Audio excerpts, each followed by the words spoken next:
Welcome to Tell Us Why, a podcast for the financial freedom community. If you're looking to succeed in your quest for financial freedom, make sure you join us every week as we, along with our guests, discuss different stories of success, how they were achieved, and how you can do the same. And of course, we ask them to tell us why. Here are your hosts, Jack and Mike. Welcome to the Tell Us Why podcast. I'm your host, Jack Darapel, here alongside my co-host, Mr. Michael Ketchen. Today we are talking to Christian Carter. Christian is a real estate investor with 7 investment properties and the president of Gunhild Property Solutions. His portfolio includes everything from single-family homes to small apartment buildings. Currently lives in Kingston, Mass. with his beautiful and talented wife, Amy, and his 2 children that are complete terrorists. When Christian is not busy bringing his kids to hockey, baseball, martial arts, soccer, and gymnastics, he likes to spend his time working on his family's cranberry farm. I like how he's trying to buy bonus points by buttering up his wife. Definitely going to have to listen to this. But before we get to Christian's episode, Mike, what's going on in the business? Yeah, things are nuts, man. Airbnb season's in full effect, so we're going through it. I had a couple interesting things, and I'm having to do some turnovers ourselves because of COVID. So system. Mike said that he was in there cleaning Airbnbs. Yeah. Imagine that, everybody. Interesting times. So put a reel up. Check it out on Instagram at mketchen. I think I tagged Tell Us Why on one of them too. So make sure you check it out. But that was nuts. Outside of that, what you got cooking? Awesome. Well, the Airbnbs, speaking of Airbnbs, the Airbnb game is a new kind of high. This is so exhilarating. Like, it is fun. You know that feeling? Well, I'm not sure everybody does, but like that feeling when you get a property in a contract, you get those like butterflies in your stomach. Yeah. Like Airbnb is that like every single evening when people are booking stays. Like, it is exciting. I'm loving this thus far. Give it time, young grasshopper. Give it time. Yeah. What's speaking of something to love, this guest, man, what a lot of energy. And we get to make fun of you together. So that's always a good time. That's great. Yeah. I had to break up the love fest in the beginning. Big fan. But no, seriously, what a great guy. Just one of these true, like we talk about, like you take action and figure it out as you go, and you'll be so much further ahead. Yeah. I think he's living proof of that. He doesn't give himself enough credit throughout the show, but just incredibly impressive investor and all around great guy. Dude, just an all around, just an impressive individual. Like he's doing things the right way, doing it the right way. And like, so he's someone that I aspire to be. Like, he's a great guy. Like I enjoy doing our monthly meetups with him. Like, nothing but good things to say about this guy. And he's incredibly smart too. Okay. So listen, love fest. Before we go through the love fest and wax poetically for the next 30 minutes, because the show gets into it. No, seriously, great episode. Why don't we hear this week's episode of Tell Us Why is brought to you by? Let's do it. Are you sick of being treated like just another number by large insurance companies? Do you want a more personalized experience with somebody that you can trust? With Keith Monteith, that's exactly what you'll get. Keith is an experienced professional who can design an insurance plan tailored to fit your specific needs. With access to over 30 insurance carriers, Keith is able to shop numerous markets to find a price that works for you. So if you want an insurance agent that you can rely on and one that has your best interests at heart, then call or text Keith today on 978-241-2363. That's 978-241-2363. Keith Monty. He'll get you covered. Okay, so to bring up Jim Rohn's quote yet again, you're the average of the 5 people you spend the most time with. Christian, for me, is one of those individuals I'm trying to spend more time with. He's a very successful real estate investor, entrepreneur, lender, wholesaler. I'm not sure if he's certified, but pretty badass. And still manages to live life on his terms and by his own design. So Christian, welcome to the Tell Us Why podcast. Wow. Thank you for that. That was very nice of you, Jack. When are we going out to breakfast again? That's what I want to know. Yeah. What you just want me to pay for breakfast again? I got it. All right. 30 seconds in. It's gonna be one of those love fest episodes. So let me get in here before we have Jack, geeking out here again like we had. Christian, thank you for being here. As Jack expressed, you've got a lot going on. You sound like you're gonna be an absolute rock star. We can't wait to get you into the community here. So with all those different things going on, can you please tell the listeners of the Tell Us Why podcast where you're at in your businesses today, what's going on? Yes. Long story short, I have a lot of irons in the fire. So I have a lot of things going on. I try and center them around real estate though, right? So like mentioned, I work for Radius Financial Group. I'm a residential mortgage loan officer. Essentially we have, we're pretty much long-term buy and hold, right? We've sold one property since 2010, and I've regretted it every day ever since. I was gonna say, how do you feel about that? Yep, I regret it. Sold it in like 2018. Good time. The way it's going now, you might be able to buy it back at a discount here soon. So just sit tight. Hopefully. But yeah, we're up to about 7 investment properties right now. I wish I could say that like, oh yeah, I'm definitely the guy who buys like commercial downstairs and 4 units above. But we have everything from Airbnb to single family homes to small apartment buildings. Done everything from, buying straight off the MLS to buying off wholesalers, disgusting properties and fixing them back up, kind of the Burr thing, rehabbing them and taking your money back out. But yeah, unfortunately, or fortunately, I've kind of ran the gamut as far as properties and what kind of shape they've been in. Was that a good enough intro or what? I think that's pretty solid. So what got you into this space? So I'll be honest with you. So I bought my first home in 2010, which was an awesome time to buy property. I didn't realize it though. I'm just a dumb, long story short, I was getting ready to go to Afghanistan and I had all this money saved up and I asked my dad and I'm like, what do I do with like 16 grand? Do I like put it in the stock market, which I don't know anything about? And essentially my dad was like, just buy a house. And I'm like, okay. So I couldn't really afford anything. So I bought the cheapest house I could, which was the most disgusting house. And then I just kind of fixed it up with my buddies on the weekend. And then when it came time to buy the next kind of crummy house or whatever, I was like, hey, instead of selling it, why don't I just hold on to it and rent it out? So I rented it out to a buddy. And then, you do that for a couple of years and it's like, oh, wow, I think I just created a snowball here by accident. Yeah, there's so much to unpack there. I mean, Jack, that almost reminds me a little bit of your Florida story. You almost stumble into something and then it just kind of, you don't know what you don't know until you know it. So to unpack that real quick, because there's so many things to touch on, but just the mindset shift around what Christian just shared with everybody of, I'm going to take action and then figure out, I'm not going to wait for the perfect moment to strike.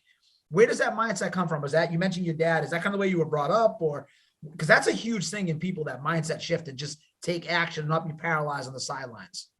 So you brought up a great point. I just want to hit 2 things real quick. So first of all, my dad was always an entrepreneur. My grandfather, and my uncle, they're cranberry growers. And then, they also started these little businesses too, like irrigation, installing irrigation in people's lawns. So I always had that from my dad. And what I thought was cool is that like my dad worked a ton, but like if need be, he could always drive us to school, or he'd go to my football games or go to my wrestling matches. Like he worked a lot, but he was also around too. Yeah, the flexibility. Yep. The flexibility, which I loved. And then you hit on one thing, like the mindset. I'll tell you what, when I went to look at that house, everyone was telling me not to buy it. My dad was the only one who was like, you need to fix this up, or you need to buy this and fix it up. Moving forward, let's say 3 years later, when I went to list the property on the market, every single person told me to sell it. Every single person told me that I shouldn't rent it out. I didn't want to be a landlord. I was going to be changing toilets in the middle of the night, which I've never. Still don't want to be a landlord, so. Still don't want to be a landlord. But yeah, so it's just, I don't know, to answer your question, it's just a different kind of mindset, Yeah. No, that father figure is obviously instrumental in it. And you always have those people in your life that will push you. But I mean, again, zigging when everyone's zagging, being greedy when others are fearful, being fearful when others are greedy. Jumping ahead now, I want to touch on the lender thing real quick, because we're at something where you can speak to this as an investor, a lender, an entrepreneur. As these rates and it's shifting so quick, I think this goes back to being flexible and seeing opportunity. What do you see going on in the market right now in your lens through the lender real quick? Let's touch on that real quick.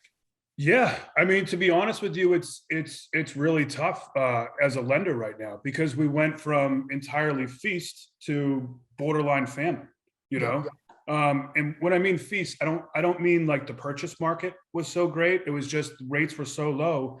Everybody and their brother was refinancing. Honestly, it's got to pick up at some point, but again, there's been an inventory issue. And there's been an inventory issue for years. So until those units kind of catch up with where we should be, I don't see it picking up anytime real soon. There's just a lot going on. And that's supply and demand's got it. Yeah, the supply and demand constraints are definitely there. And yeah, to your point, I mean, I was talking to a lender, I was talking to C-Roy, Jack, and we're looking at doing a second home purchase like we usually do for our Airbnbs, and the same rate that I closed at a 3.5 on a jumbo about 2 months ago, that same product is now 6.75. Yeah. You can't make, I mean, on $1 million purchase, it's, I mean, you just can't make it work. You know, you're talking is complete out there, which going back to what you said though, Christian. So you buy this first home, you're getting ready to deploy to Afghanistan. Thank you for your service, by the way. I mean, everyone's terrified. How did you manage this thing long distance? Did that kind of set up elements? Because I mean, you're in a lot of different things today. Was that kind of the foundation of multitask and scale, or designate and delegate?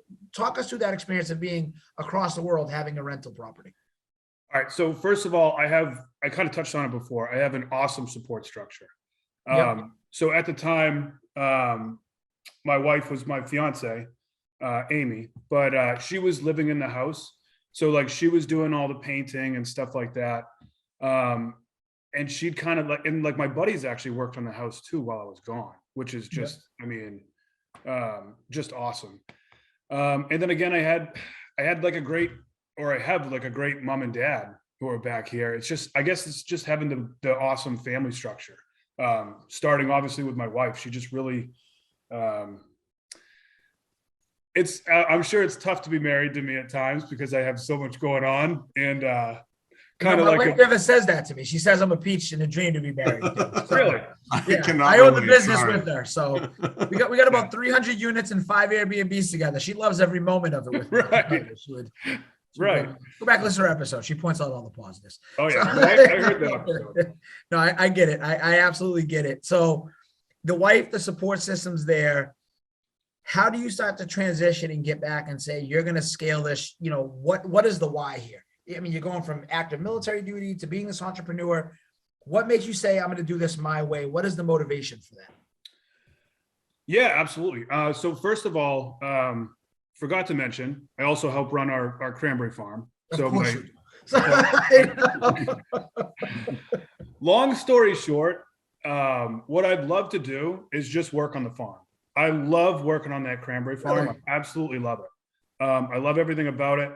But the only way I was going to get to that place is if I had enough passive income coming in that could support my lifestyle. So to answer your question bluntly, in the why category, it's 100% for passive income, so that I'm allowed to spend my days doing whatever I want to do, which is oddly enough working on a farm. I love it over there. And then if I could add one more thing. So as far as the why piece too, there's also like a different reason why I buy every property. You know what I mean? Yep. So like, for example, I have this small apartment building over in Taunton. My son's 9 years old right now, right? And I put that on a 15-year mortgage years ago. So when my son is getting ready to graduate high school, I'll have that thing paid off, right? So I don't make a lot of money right now off it, but it was just, instead of throwing money into a 529, which I have no clue what that is. I know it's something about, right? I know it's something. Yeah, can tell us all. College plan, right? I think. Yeah, it's a college plan or something like that. Dude, forget about it. Like, I'll just buy a small apartment building, put it on a 15-year note, make $2 a month off it. But when my kids are ready to go to college, I've got a paid off property that's worth I don't know how much. So that's kind of the why part too. Is every property kind of plays a different why, right? Yeah. I like that. I don't think anyone's ever put it that way, but it's actually very interesting where, that was one thing that blew my mind on my journey. And Jack, I don't think I've ever really asked you, I know we've talked about finance. Like, I grew up, my mom's an absolute rock star. We've had my story, single mom, but she didn't have any financial literacy, any financial comprehension. And I remember getting to education actually. And I remember working in the school. We had a couple people there whose parents paid for their college doing this exact thing. And they just kind of took it for granted. I'm like, do you know how fucking like the leg up you just got on the world? Because your parents had the foresight to make a decision a couple of decades ago, to say, I'm going to have other people pay for my child's future. Like, that is the American dream. That is great. That is entrepreneurship. That is business. That is all these things we talk about, which is unbelievable. And Jack, actually, how did you start? We never got to geek out to you for a second. Who talked money with you initially? How'd you get into all this finance stuff? This is actually really funny. That was like perfect timing. You see this thing? This thing's from like 1989. All right. Okay, read it all out. Say the name. Quarter in there every day. I think my parents stole some, but they found this in like their house the other day and gave it to me. Like, do you remember this? And I'm like, oh my God, like I vividly remember. Well, what is it? Tell people, we're not all on YouTube. So basically it's a daily quarter saver. I don't know what the purpose was, but every day you're supposed to put a quarter in. By the whatever couple of weeks you have $5 worth of quarters. I can't get to the math right now because it's very complex. But like you just put it in there, save it, and then like put it away. So granted, it was probably a horrible message, but it teaches you to save. So like I think it was just like stupid little knickknacks like this throughout my childhood that like got me to pursue a financial education. Like this type of stuff was the baseline for like saving and stuff like that. But like my stepfather, I still to this day, he is one of the, like, I'm so happy he came into my life. Like, I would have no financial education if it weren't for him. Like, my mother and father obviously did a lot, but like, he was like in finance, like worked in finance. I looked up to him very much so.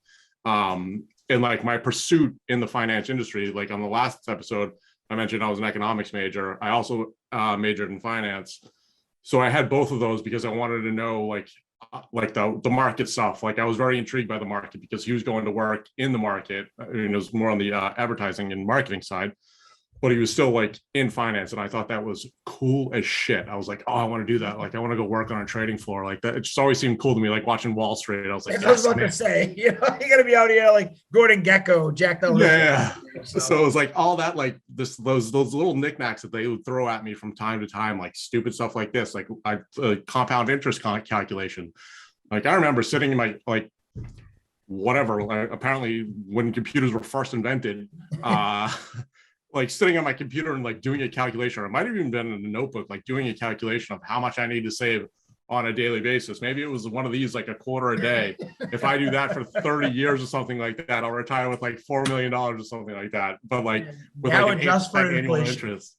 Like I remember vividly like sitting there, like going to the bank was a big deal. Whenever I had cash, we would go to the bank and get my little bank book and put that information in there. Like it was little knickknacks, stuff like that really, I think, drove me, and they like celebrated it. Like, I mean, not like didn't like buy me treats or anything, but it was like a big deal. Like when I was going to the bank, I was like, I got money for my birthday. I would go to the bank and deposit that money. And I was like, I'm doing something. Yes. That and mindset then shift. Yeah, absolutely. by the time I was in college, I had spent it all, but whatever. I mean, it wasn't instinct. So that's great. So you see the role that these people in your life, these pivotal people play, which I now actually want to touch on something else, because I think this is kind of cool, because this is the first time I think we've had a guest and Christian to do this.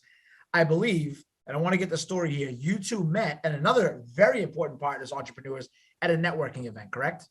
Yes, absolutely. All right, let's touch on that and the power of networking, how it can connect and cross over as entrepreneurs and the goal. How did you meet Jack? Were you just blown away by the greatness that is Jack the first time you met him, Christian? Or was with he a stumbling face like this, you just draw attention. I mean, the beard was bigger, more beautiful. That's how it comes out. I asked Christian, not you there, because I want the true answer here. So touch on this experience. That's why I'm talking over him, because I don't want the real answer. All right, here's the real answer for you, right? Yep. So I met Jack, I don't know how many years ago at this other networking group, which actually Jack and I ended up taking over. We just started talking, right? We're right around the same age, kind of right around the same, whatever. So we just started talking. And I'm not a big fan of networking, but I know I have to do it. And that's kind of I hate that term, I guess, too, networking, but it's like a necessary evil. So you fast forward to a couple years later after I met Jack. Now Jack and Sam and I guess, are running this monthly real estate meetup, which is awesome. And then on top of that, Jack actually put me in touch with you, Mike. Yep. A couple months ago. I want to say like 6 months. I had a dead tenant, and I had to clean up after said dead tenant. And I had never run into that issue before. And I'm like, yo, Jack, how how do I clean up after a dead tenant? He's like, I don't know, but call Mike. And like you gave me Sarah's number, who's great. Yeah. She cleaned up the whole place. And then Jack also put me in touch with this wholesaler, which, long story short, I just closed a deal with this wholesaler, which, you know, Jack, I've told you the story. Long story short, I'm basically getting paid $10,000 to buy a cash flowing property. But that's amazing. I mean, and that was all from networking, right? So Jack, like, I don't know. And that's where I want to share it. Go ahead, Christian. You got more, by all means. Now give the bad stuff. He's got his flaws, right? But he might not know how to long list. But yeah, I wanted to share that story because what we're really trying to do with Tell Us Why, at its core, when we talked about this a couple of years ago, and I think we're getting closer every day, and we're growing through it. And it's loyal listeners like Christian, who now is a guest, who's killing as an entrepreneur. It's these stories. It's, you know, producer Jake behind the scenes. What we're really trying to do with this community is just share. So another story I'm going to touch on. He didn't know I was going to do this, but you handheld. I like to give him shit, but I love him. Producer Jake Bennett now is the owner of an Airbnb property. I believe you were able to kind of be an integral part of that. Talk about that experience of working with a first-time home buyer who's looking at it as their first investment. What is that like on the lender side? What is that like as an experienced investor? Are you able to help navigate them a little bit better through that experience? Yeah, absolutely. 100%. Like, that's what I love real estate, and believe it or not, like, I love talking mortgages. Yeah. I love it. Like, no, I get it, man. I love that too. I love the financing portion and like, hey man, what are you trying to do? Like, I wish more people were like Jake, where they're like, hey, I'm buying this first property. What? I know. Right? For the record, I do not. Hey, shut up. Let him keep going. I want to hear this. I told you this was going to be a love fest, right? No, I wish people were more like Jake, because that's kind of like how I pictured when I was buying my first house. And again, you know, the guy from Bank of America, the loan officer, very nice, but he had no clue what I was doing. And I absolutely love when first-time home buyers have that mindset of like, hey, instead of buying my forever home right now, when I'm single, I have no kids, and I just started my career, why don't I buy a 3-family, right? Why don't I buy a 3-family and like rent out the other 2 floors, have someone else pay for my mortgage? Or why don't I buy a fixer-upper? Everything's overpriced right now, right? The market is crazy. Guess what's not overpriced? Shitty fucking houses. Excuse my language. They're not overpriced. Go out, buy a shitty house, go on YouTube, learn how to fix it, and get some some equity in it. Damn, yes. Man, and you'll still have a low mortgage payment. But whatever. So long story short, I wish more people were like Jake.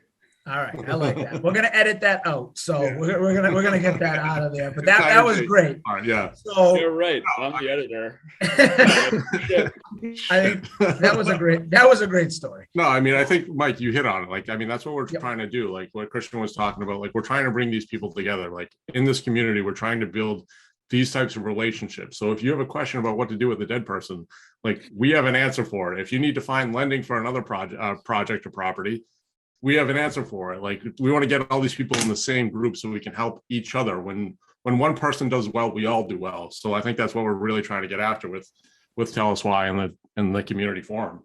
Yeah, and to jump on that last night, an aside. So I'm at my networking event last night, and there's a woman who, ironically enough, I got an education because I became a long-term sub when she was out on maternity leave.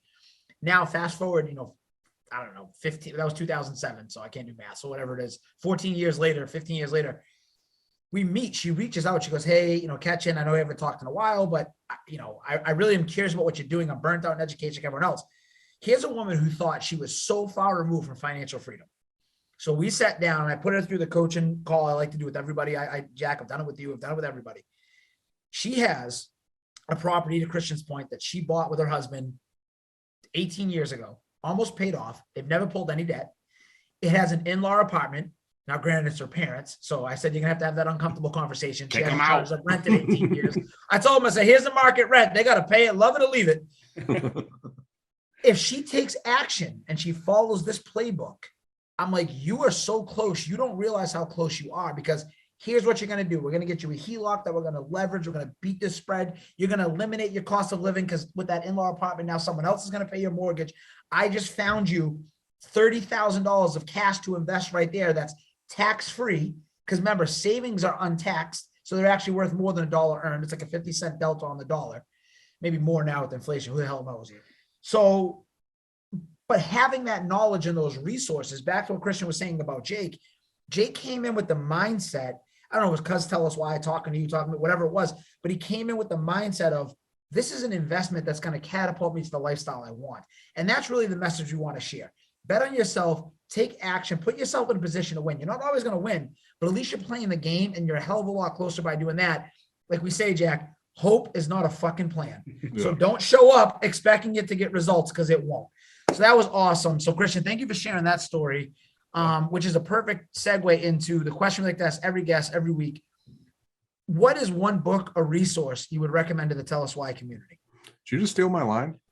No, I ask that every week. And you go to the next one. Come on, buddy. All right. There it is. All right, so I'm going to do both, if you don't mind. And Jake's probably by all means losing his mind because I only did the book. I only sent him. I'll say this for a couple. I really like the book No Excuse Leadership. I read it years ago. It's essentially the same exact book as Extreme Ownership by Jocko Willink, but No Excuse Leadership was written about 10 years prior to Extreme Ownership. So Jock had stole it from Barber. Long story short, but it's the same concept. It's essentially saying, like, if you're in charge, everything that your business does or fails to do is your fault. It's ultimately your fault. You can try and blame it on someone else, but you're going to go crazy. You're going to go crazy trying to blame it on someone else. Just take responsibility for everything that your business or your life or, whatever organization you're a part of does or fails to do. It is your responsibility. It's your fault. Same thing as extreme ownership. I fucking love that. I love that. You have no idea how much we're speaking the same would language. Have been perfect for that one.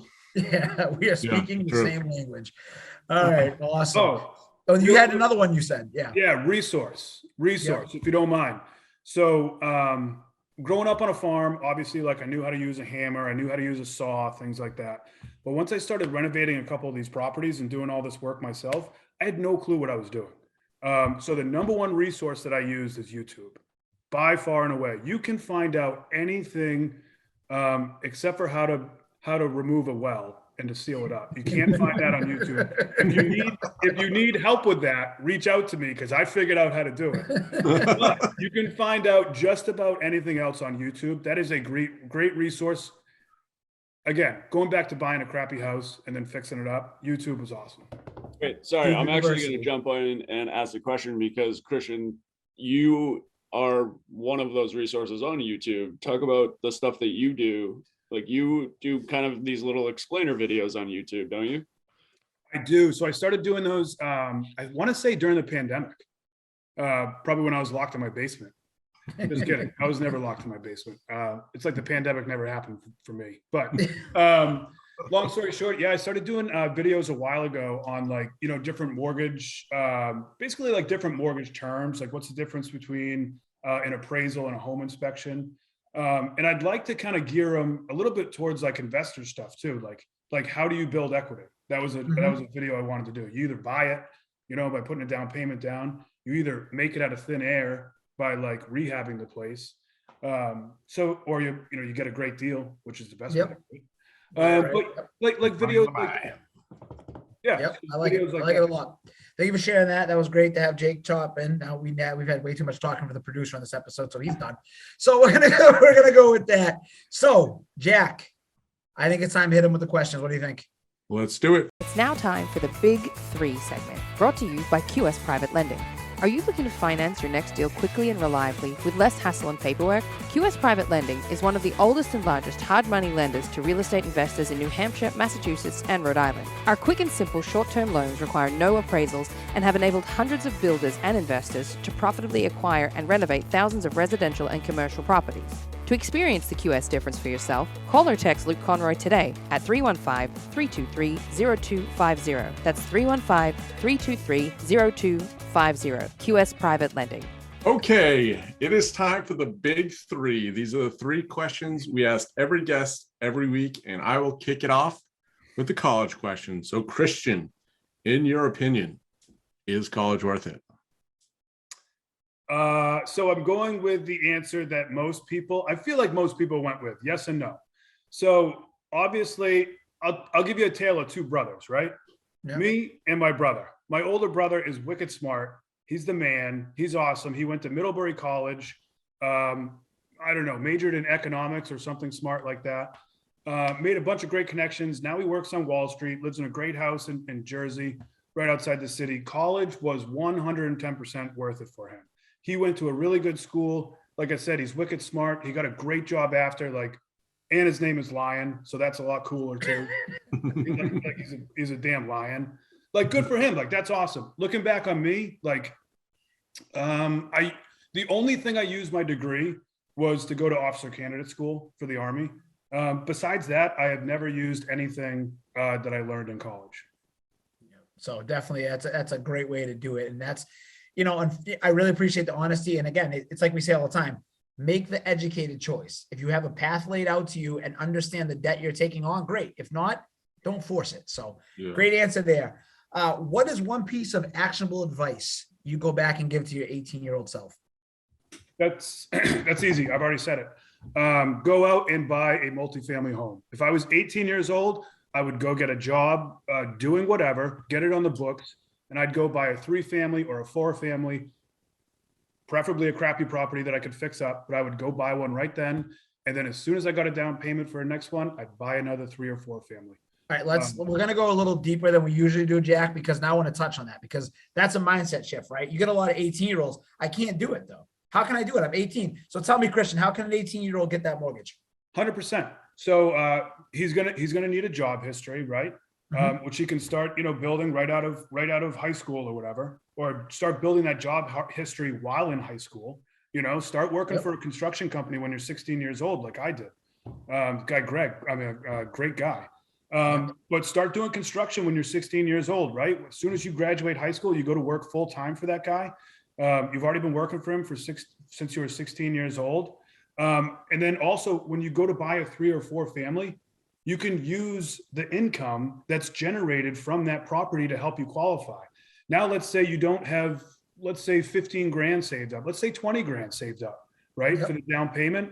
Well, go to someone like Mike Ketchen and be like, can I borrow 20 grand? And I'll give you 10% interest. I'll give you a 10% return on your money for the next 5 years. I guarantee you still cash flow on that property. And you come out a winner. And then look forward when you're 32 years old and people are just starting to think about their buying their first dream home or whatever. You'll already have financial freedom. You'll be retired. I love it. Absolutely love it. Go back and listen to that again. So many things. Great answer. It was a perfect segue I had to take. It really was. Go ahead, Jack. I didn't want to stampede your glory. Well played, everybody. Great job. All right.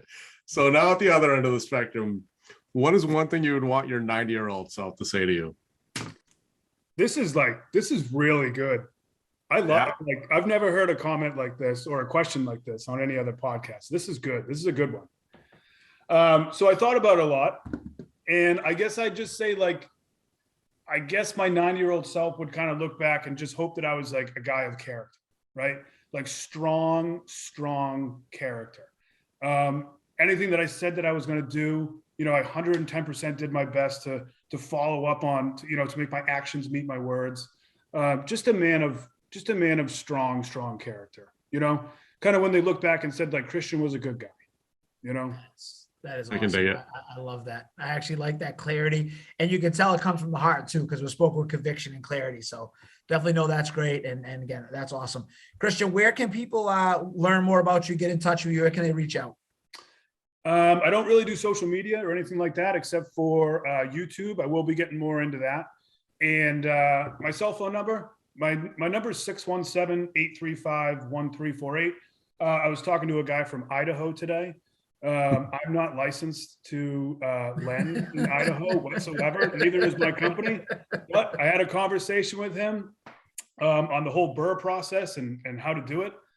So I hope he finds a lender out there. He's a really nice guy. That's awesome. What is the YouTube handle? Where can people find that on YouTube? Ooh, Jake, can you help me out? Is it Home Buying with Christian? I think it's. All right, we'll link it in the show notes. I don't know, but I can add it to the show notes. We'll get it in the show notes. Really quick, because this just happened right now. We just got our first Airbnb booking. Did you really? Yes. Look at that. I see the pop-up. Sick. All right. Nice. Live breaking news. And to so that way we're not, it's May 1st, 2022, because again, this is a podcast. So people should probably have some context. That was awesome though. So yes, Jack, where can people learn more about Tell Us Why podcast? Go on telluswhypodcast.com. If you don't already follow us on social media, YouTube, Facebook, Instagram, LinkedIn, Twitter, everywhere. All the links are in the description below. All right. Also, check us out on Spotify, iTunes, Podbean, wherever you get your podcast. Leave a rating and review. You're going to get excellent content like the one we just had with Christian. Come be part of this community. Come see what we're building with Tell Us Why. And Jack, quote of the week. Check out that community forum. That's not the quote of the week. The quote of the week is the difference between a coward and a hero is not whether you're scared. It's what you do while you're scared. Sergeant Jeff, I definitely screwed up the last name. Strucker, I think, but That was such a great quote, and then Christian, this is what I deal with. Just downhill when Jack started freestyling. Take us home, Jack. All right, that's it for today. Be sure to join us for next week's episode, and until next week, Bet on yourself.